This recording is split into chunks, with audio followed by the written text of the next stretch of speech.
আসসালামু আলাইকুম। অবিরাম বাংলা সংবাদে সবাইকে স্বাগত জানাচ্ছি আসিফুর রহমান সাগর। শুরুতেই বিআরবি কেবলস সংবাদ শিরোনাম। এবার লড়াই হবে দুর্নীতির বিরুদ্ধে। সোহরাওয়ার্দী উদ্যানে সমাবেশে জামায়াতের আমির। সংস্কার ও বিচারের আগে নির্বাচন চায় না বিভিন্ন রাজনৈতিক দলের নেতারা।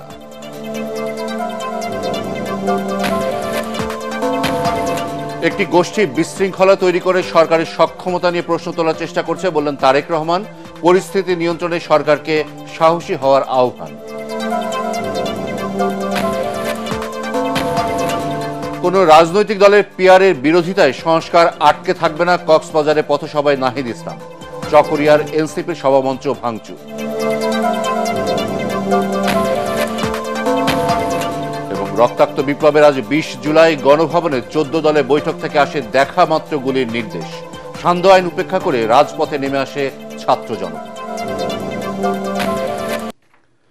শুনছিলেন বিআরবি কেবলস সংবাদ শিরোনাম, এবার বিস্তারিত। ফ্যাসিবাদের বিরুদ্ধে লড়াইয়ের পর এবার দুর্নীতির বিরুদ্ধে লড়াইয়ের ঘোষণা দিয়েছেন জামায়াতের আমির ডাক্তার শফিকুর রহমান। তারুণ্যের শক্তির ঐক্যের মাধ্যমে সেই লড়াইয়েও বিজয় আসবে বলেও আশা তার। রাজধানীর সোহরাওয়ার্দী উদ্যানে দলটির জাতীয় সমাবেশে তিনি এসব কথা বলেন। বক্তব্যের এক পর্যায়ে অসুস্থ হয়ে মঞ্চে বসে পড়েন জামায়াতের আমির। বসেই বাকি বক্তব্য রাখেন তিনি। বলেন, নতুন বাংলাদেশ হতে হবে সবার জন্য। বিস্তারিত জানাচ্ছেন খায়রুল ইসলাম। ছবি তুলেছেন মনিরুজ্জামান মনির ও তপু সাহা। নতুন বাংলাদেশের স্বপ্নের সারথি আগামী নির্বাচনে স্বপ্নের পুরুষ ডাক্তার শফিকুর রহমান। লাখো মানুষের কৌতূহলী দৃষ্টি তখন দলের আমিরের দিকে। কি বার্তা দেন দলীয় প্রধান? বক্তব্য রাখতে গিয়ে এক পর্যায়ে অসুস্থ হয়ে পড়েন আমিরে জামাত। একটা লড়াই হয়েছে ফ্যাসিবাদের বিরুদ্ধে, আর একটা লড়াই হবে দুর্নীতির বিরুদ্ধে ইনশাআল্লাহ। এই দুর্নীতির মূল উৎপাটন করার জন্য যা দরকার, আমরা তারুণ্য এবং যৌবনের শক্তিকে একত্রিত করে সেই লড়াইয়েও ইনশাআল্লাহ বিজয় লাভ করব। তার প্রথম প্রমাণ হচ্ছে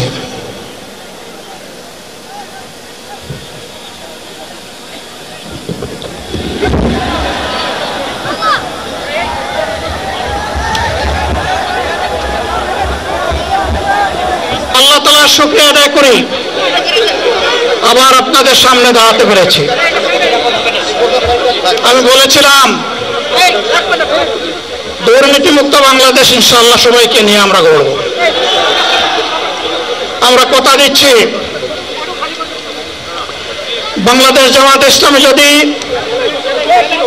আল্লাহ তাআলার মেহেরবানি এবং সরকার জনগণের ভালোবাসা নিয়ে সরকার গঠন করে,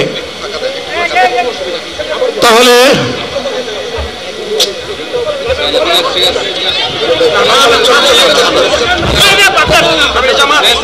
অসুস্থ অবস্থায় মঞ্চে বসে পড়েই অসমাপ্ত বক্তব্য শেষ করেন ডাক্তার শফিকুর রহমান।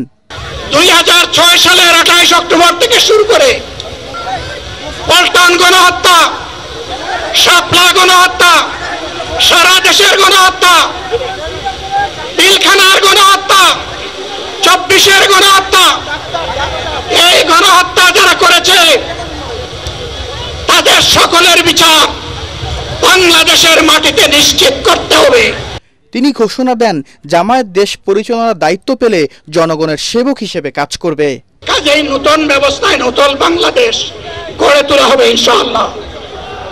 শিশু, কিশোর, যুবক, মা, বোন, শ্রমিক, ছাত্র জনতা, ব্যবসায়ী, সবাইকে যেই দেশ, যেই সংবিধান, যেই রাষ্ট্র নিরাপত্তা দিতে পারবে, সেই নতুন বাংলাদেশ আমরা গড়ে তুলতে চাই।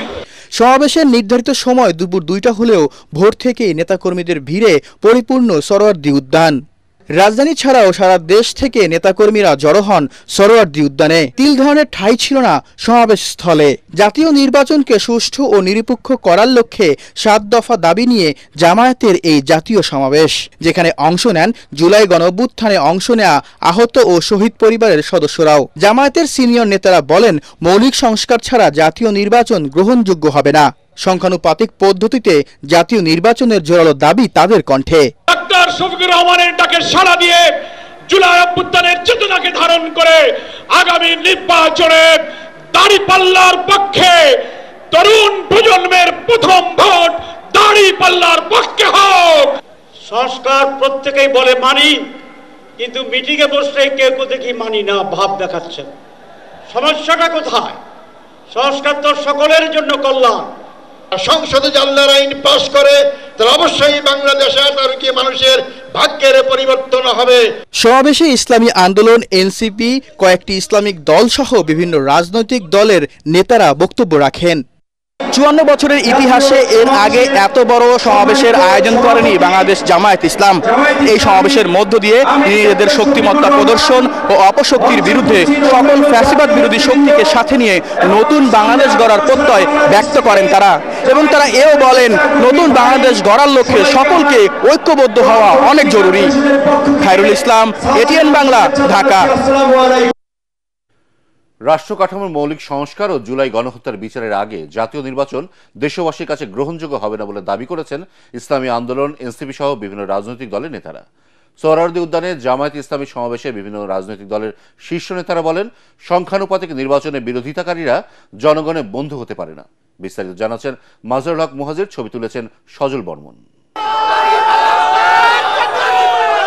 স্মরণকালে সবচেয়ে বড় এই জনস্রোত জামাতে ইসলামীর ঐতিহাসিক সোহরাওয়ার্দী উদ্যানের জাতীয় সমাবেশে ঢল নামে লাখো মানুষের। মাঠ পেরিয়ে রাস্তা, রাস্তা পেরিয়ে মূল সড়ক, যেখানেই চোখ যায় সেখানেই জনতার ঢল। সমাবেশ সফল করতে ঘণ্টার পর ঘণ্টা বসে কিংবা দাঁড়িয়ে উৎসবমুখর পরিবেশে সোহরাওয়ার্দী উদ্যানে অবস্থান নেন সারা দেশ থেকে আসা লাখ লাখ নেতাকর্মী। ঢাকার বিভিন্ন প্রান্ত থেকে খণ্ড খণ্ড মিছিলের স্রোত মিলেমিশে একাকার সোহরাওয়ার্দী উদ্যান, ঢাকার রাজপথ, সড়কের অলিগলিতে। নেতাকর্মীদের কণ্ঠে স্লোগান আর হাতে শোভা পায় নানা ধরনের ব্যানার, ফেস্টুন ও দলীয় প্রতীক, দাড়িপাল্লা। আমরা আওয়ামী লীগ দেখেছি, বিএনপি দেখেছি, জাতীয় পার্টি দেখেছি, আমরা আর এগুলো চাই না। আন্দোলন করে সৎ, আমি শুধু আমি না, আমার ফ্যামিলি দিবে, আমার ফ্যামিলিতে 100 ভোটার আছে, এরা সবাই দিবে। নারায়ে তাকবীর ধ্বনিতে মুখরিত সমাবেশ স্থল। সকাল থেকে চলে হামদ, নাত, মঞ্চনাটক সহ নানা আয়োজন। সমাবেশের নির্ধারিত সময় দুপুর 2টা হলেও ভোর থেকেই নেতাকর্মীদের ভিড়ে পরিপূর্ণ সোহরাওয়ার্দী উদ্যান। বিএনপি ছাড়া ফ্যাসিবাদ বিরোধী বেশিরভাগ রাজনৈতিক দলকেই দেখা যায় মঞ্চে। আগামীর বাংলাদেশে আর কেউ যেন স্বৈরাচার হয়ে উঠতে না পারে সেই তাগিদ দেন তারা। 53 বছরের মধ্যে এদেশে অনেক নেতার পরিবর্তন হয়েছে, কিন্তু ফ্যাসিজম থেকে এই দেশ ও জাতি মুক্তি পায় না। পৃথক নির্বাচন দিতে হবে আমাদের মাইনরিটিদের জন্য, এবং একই সঙ্গে পিআর সিস্টেম ছাড়া কোনো নির্বাচন হতে দেওয়া যাবে না। এবং এটা যদি জামাত ইসলাম মনে করে যে বাংলাদেশে কোনো নির্বাচন আমরা হতে দেবো না, জামাত ইসলাম সেটা পারে। মানবাধিকারের নামে কোন কুরআন সুন্নাহ বিরোধী কোন কর্মকাণ্ড এদেশে আমরা বরদাস্ত করব না। অবিলম্বে স্থানীয় সরকার নির্বাচন সহ সকল বিশ্ববিদ্যালয়ে ছাত্র সংসদ নির্বাচনের দাবিও উঠে আসে সমাবেশ থেকে। আমাদের মধ্যে রাজনৈতিক মতপার্থক্য থাকতে পারে, কিন্তু এই স্বৈরাচারের প্রশ্নে অভ্যুত্থানের সকল শক্তিকে ঐক্যবদ্ধ থাকতে হবে। আমরা যদি সীমা লঙ্ঘন করি, শেখ হাসিনার মতো আল্লাহ পাকও কিন্তু আমাদেরকে ছাড় দিবেন না। বাংলাদেশে ভবিষ্যতে যাতে আর কোনো ফ্যাসিবাদ এবং স্বৈরাচার জন্ম নিতে না পারে, ঠিক এই কারণে আওয়ামী লীগ এবং তার দোসরদেরকে অবিলম্বে বিচারের আওতায় দাঁড় করাতে হবে। সমাবেশ সফল করতে দায়িত্ব পালন করেছে 20,000-এর মতো স্বেচ্ছাসেবক। তারা দেশের বিভিন্ন জেলা থেকে আগত নেতাকর্মীদের সহযোগিতা করেছেন। দীর্ঘ 1 যুগেরও বেশি সময় ধরে আওয়ামী শাসনামলের ধরপা করে একেবারে কোণঠাসা জামাত এর আগে কখনো এমন সমাবেশ করতে পারেনি। তবে 5 আগস্ট পরবর্তী সময়ে সারা দেশে নানান রকমের কর্মসূচি কার্যক্রমের মধ্য দিয়ে নিজেদের আরো সক্রিয় করে তোলে এই দলটি। তারই যেন এক মিলন মেলা দেখলো আজ সোহরাওয়ার্দী উদ্যান এবং তার আশেপাশের এলাকা।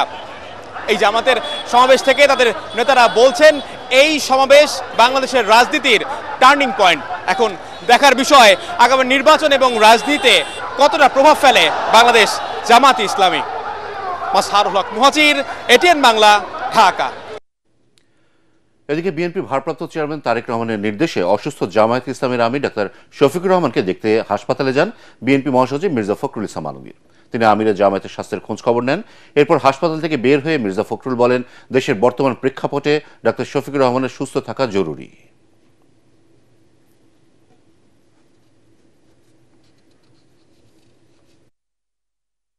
দুজন আজকে এসেছিলাম এখানে তার সঙ্গে দেখা করতে। উনি আগের চেয়ে ভালো বোধ করছেন, আর সঙ্গে আমাদের ডাক্তার সাহেব আছেন, জাহিদ সাহেব, উনিও বললেন না আগের চেয়ে অনেক ভালো। অমিত সাহেবরা আছেন, মহাসচিব আছেন, আগের চেয়ে অনেক ভালো। আশ্বস্ত হয়েছি, কারণ এই বাংলাদেশের রাজনীতির ক্রিটিক্যাল মোমেন্টে আপনার অমিত সাহেবের সুস্থ হওয়াটা খুব জরুরি বলে আমরা মনে করি। দেশে অস্থিতিশীল পরিস্থিতি তৈরি করে অন্তর্বর্তী সরকারের ক্ষমতাকে প্রশ্নবিদ্ধ করে একটি মহল নির্বাচন পেছানোর ষড়যন্ত্র করছে বলে আশঙ্কা প্রকাশ করেছেন বিএনপির ভারপ্রাপ্ত চেয়ারম্যান তারেক রহমান। জুলাই আন্দোলনে বেসরকারি বিশ্ববিদ্যালয়ের শহীদদের স্মরণ সভায় তিনি বলেন, ফ্যাসিবাদের কাঠামো ভাঙতে হলে নির্বাচনের মাধ্যমে জনগণের রাজনৈতিক অধিকার প্রতিষ্ঠা করতে হবে।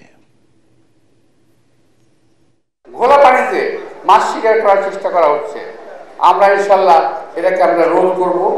সামনে গণতন্ত্রের যে সংকট দেখা যাচ্ছে, সেই সংকট থেকে উত্তর করতে হলে আমাদেরকে অনেক সজাগ সতর্ক থাকতে হবে। রাষ্ট্রের অপব্যবহার কিংবা প্রশাসনিক কূটকৌশলের পরিবর্তে কারো রাজনৈতিক অভিলাষ পূরণের প্রধান মাধ্যম হওয়া দরকার জনগণের রায়, জনগণের আস্থা এবং বিশ্বাস। কোন রাজনৈতিক দলের পিআর পদ্ধতি বোঝা না বোঝার অজুহাতে মৌলিক সংস্কার আটকে থাকবে না বলে জানিয়েছেন জাতীয় নাগরিক পার্টি এনসিপির আহ্বায়ক নাহিদ ইসলাম। দেশে আর কোনো গডফাদারের উত্থান হতে দেওয়া হবে না বলে হুঁশিয়ারি দিয়েছেন দলটির কেন্দ্রীয় নেতারা। এদিকে কক্সবাজারের চকরিয়ায় বিএনপির এক নেতাকে নিয়ে নাসিরউদ্দিন পাটোয়ারি মন্তব্যের জেরে উত্তেজনা ছড়িয়ে পড়ে। ভাঙচুর করা হয় এনসিপির পথসভা মঞ্চ। দেশ গড়তে জুলাই পদযাত্রার অংশ হিসেবে কক্সবাজার ও বান্দরবানে পথসভায় এসব কথা বলেন তারা। কে পিআর বুঝে কে পিআর বুঝে না, এর জন্য সংস্কার আটকে থাকবে না। কারণ আমরা জানি জনগণ সংস্কার বুঝে, জনগণ সংস্কার চায়। ফলে অবশ্যই উচ্চকক্ষে পিআর হতে হবে। নির্বাচন কমিশন, দুদক সহ গুরুত্বপূর্ণ রাষ্ট্রীয় প্রতিষ্ঠানে নিরপেক্ষভাবে নিয়োগের জন্য কমিটি, সাংবিধানিক কমিটি তৈরি করতে হবে। খুনি শেখ হাসিনা বাংলাদেশে রোহিঙ্গাদের তখন আশ্রয় দিয়েছিল। কোন সেফ এক্সিট নিশ্চিত না করে রোহিঙ্গাদের ভবিষ্যৎকে ঝুঁকিপূর্ণ করে তুলেছে। আমাদের অতি দ্রুত কক্সবাজারের জীববৈচিত্র্য এবং পরিবেশ বাঁচাতে হলে আমাদের এই রোহিঙ্গা সমস্যার সমাধান করতে হবে। এবার রক্তে লেখা জুলাই অভ্যুত্থান। দেখামাত্র গুলির কথা মনে আছে? গণভবনে শেখ হাসিনার নেতৃত্বে 14 দলের বৈঠক থেকে আসে এমন হঠকারী সিদ্ধান্ত, যার ফলশ্রুতিতে 2024-এর এই দিন থেকে সান্ধ্য আইন জারি করে সরকার। 20 জুলাই রাতে আটক করা হয় জুলাই গণ অভ্যুত্থানের অন্যতম সমন্বয়ক নাহিদ ইসলামকে। সেদিন কারফিউ উপেক্ষা করে ছাত্র জনতাকে হত্যার প্রতিবাদে মোহাম্মদপুর, যাত্রাবাড়ি, বাড্ডা, রামপুরা এবং উত্তরায় রাজপথে নামে বৈষম্য বিরোধীরা। আদ্দিন সজীবের রিপোর্ট।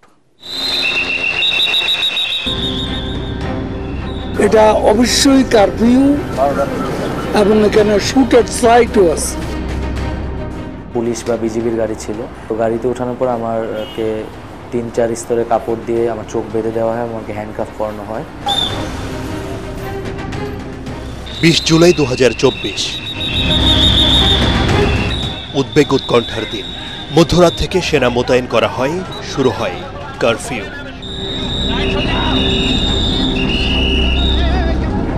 কিছুটা ভয়ভীতি ছড়িয়ে পড়ে চারিদিকে। কোথায় কি হয় সেদিকেই চোখ ছিল গোটা বাংলাদেশের।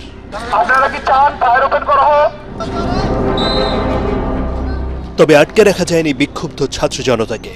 বৈষম্য বিরোধীদের যৌক্তিক আন্দোলনে গুলি হামলা চালালে আন্দোলন ছড়িয়ে পড়ে সারা দেশেই। জীবন বাজি রেখে মোহাম্মদপুর, যাত্রাবাড়ি, বাড্ডা, রামপুরা এবং উত্তরায় রাস্তায় নামে বিক্ষুব্ধ ছাত্র জনতা। জানান দেয়, বাধা দিলেই বাঁধবে লড়াই, এ লড়াইয়ে জিততে হবে। রাতেই খবর, আটক করা হয়েছে বৈষম্য বিরোধী ছাত্র আন্দোলনের অন্যতম সমন্বয়ক নাহিদ ইসলামকে। সেই খবরও মেলে আন্তর্জাতিক সংবাদ মাধ্যমে। তারা লোহার কিছু একটা দিয়ে হয়তো আমাকে আঘাত করতে থাকে এবং আঘাতের একটা পর্যায়ে আমি সেন্সলেস হয়ে যাই। ক্রমেই ফুঁসে ওঠে মানুষ। শেখ হাসিনার বিরুদ্ধে রীতিমতো যুদ্ধ ঘোষণা করে বৈষম্য বিরোধী ছাত্র জনতা। সাধারণ একটা আন্দোলন রূপ নেয় জুলাই বিপ্লবে। আদিন সজীব, এটিএন বাংলা, ঢাকা। গোপালগঞ্জে কারফিউ শেষে ভোর 6টা থেকে রাত 8টা পর্যন্ত জেলায় বলবৎ রয়েছে 144 ধারা। তবে শিক্ষা প্রতিষ্ঠান ও পাবলিক পরীক্ষা সমূহ এর আওতামুক্ত থাকবে। এদিকে এনসিপি সমাবেশে হামলার ঘটনাকে কেন্দ্র করে বিশৃঙ্খলাকারীদের ধরতে গ্রেফতার অভিযান অব্যাহত রেখেছে আইন শৃঙ্খলা রক্ষাকারী বাহিনী। তবে গ্রেফতারের সঠিক সংখ্যা এখনো প্রকাশ করেনি পুলিশ। গ্রেফতার আতঙ্কে জেলার বেশিরভাগ এলাকা এখন পুরুষ শূন্য হয়ে পড়েছে। সদ্য সমাপ্ত Bangladesh private medical college association BPMC এর নির্বাচনে ফলাফল বাতিলের ষড়যন্ত্র করছে একটি পক্ষ। এই নির্বাচনে আফরোজা মোয়াজ্জেম প্যানেল সর্বাধিক পদে বিজয়ী হয়েছে, যদিও সভাপতি ও সাংগঠনিক সম্পাদক পদে জয় পেয়েছেন মহিউদ্দিন মুকিত প্যানেলের প্রার্থীরা। 16 জুলাই অনুষ্ঠিত শান্তিপূর্ণ ও প্রতিদ্বন্দ্বিতাপূর্ণ এই নির্বাচনে 92 জন ভোটার ভোটাধিকার প্রয়োগ করেন।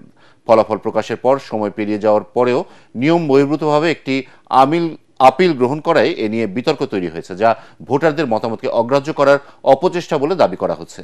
সংশ্লিষ্ট দুই প্যানেল ফলাফল বাতিলের চেষ্টাকে সিন্ডিকেটের ষড়যন্ত্র হিসেবে মনে করছে। শেষ করার আগে বিআরবি কেবলস সংবাদ শিরোনাম আরও একবার। এবার লড়াই হবে দুর্নীতির বিরুদ্ধে। সোহরাওয়ার্দী উদ্যানের সমাবেশে জামায়াতের আমির। সংস্কার ও বিচারের আগে নির্বাচন চায় না বিভিন্ন রাজনৈতিক দলের নেতারা।